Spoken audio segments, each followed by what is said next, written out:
video today is for COMS 542. This is a presentation on why missionaries are leaving the field and a guide to how we can support and encourage missionaries before they leave, while they're serving, and when they return from cross-cultural missions. So, what do you picture when you picture a missionary? Do you see someone moving to a remote village in Africa and working with an indigenous tribe? Do you see a Bible scholar perhaps working in a translation center somewhere in the Middle East? Do you see someone moving to Western Europe and planting a church for the first time? All of those are the vision we have of missions. Recently I was reading a great book written by a missionary in the late 1800s, early 1900s, who traveled to remote parts of China and ministered with her husband to unreached people groups and endured just tragic circumstances for their family as a result of trying to spread the gospel to people who had never heard the news about Jesus Christ. But today, many missionaries may look completely different than they did centuries ago. They might be opening a coffee shop in a trendy neighborhood in Europe.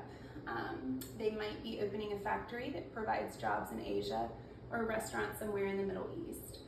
Face of missions has changed, and so has the face of a missionary. For the first time in history, America is no longer the fastest growing country for Christianity. And with this changing world and changing face of missions, we need a changing strategy as well. So our current strategy for many American churches is to make the congregation aware of missions through short-term service trips, or introducing them to some sort of need like compassion, world vision.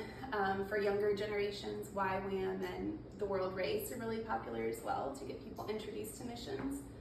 Once people are aware, they may desire to take a next step to answer the call found in Acts 1:8 or repeated in the Great Commission in Matthew 28:19 and 20.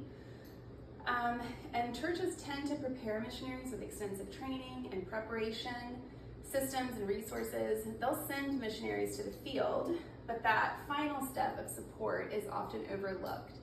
And once the missionary is serving in a foreign field, it's easy for them to experience feelings of isolation or loneliness, or even feeling forgotten by their sending church. So what we need as missionaries is more support.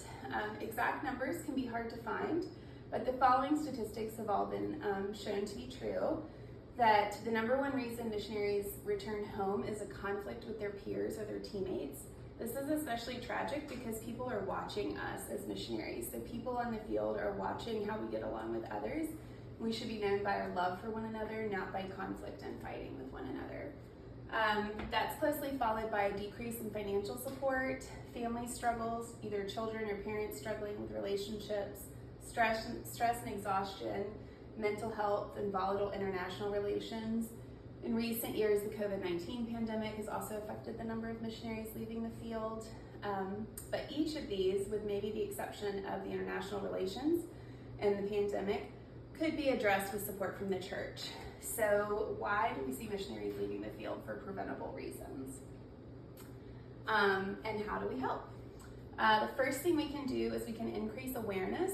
So if you have friends who are missionaries, you want to advocate for them. As David Dawkison says, in neighborliness, we cannot advocate for something we do not see. So we want to make our friends and family aware of missionary needs, create care packages and support, give extra financial gifts at the end of the year, remember their children's birthdays. I promise any effort you make will be recognized and appreciated by the missionaries in your life. As well, we can advocate at our local churches for missions.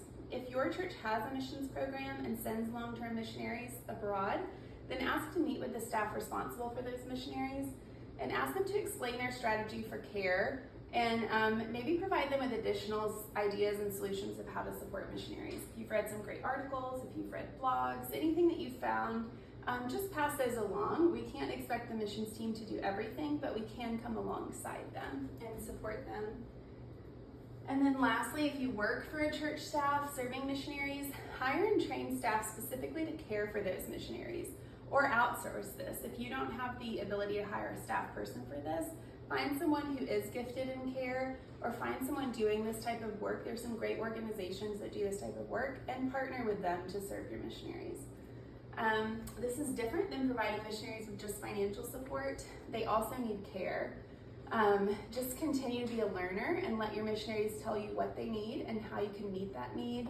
That missionary that I mentioned earlier who served in rural China centuries ago, she was talking about how in some seasons they had an abundance of financial support, but they were missing some really practical items that weren't available in the country.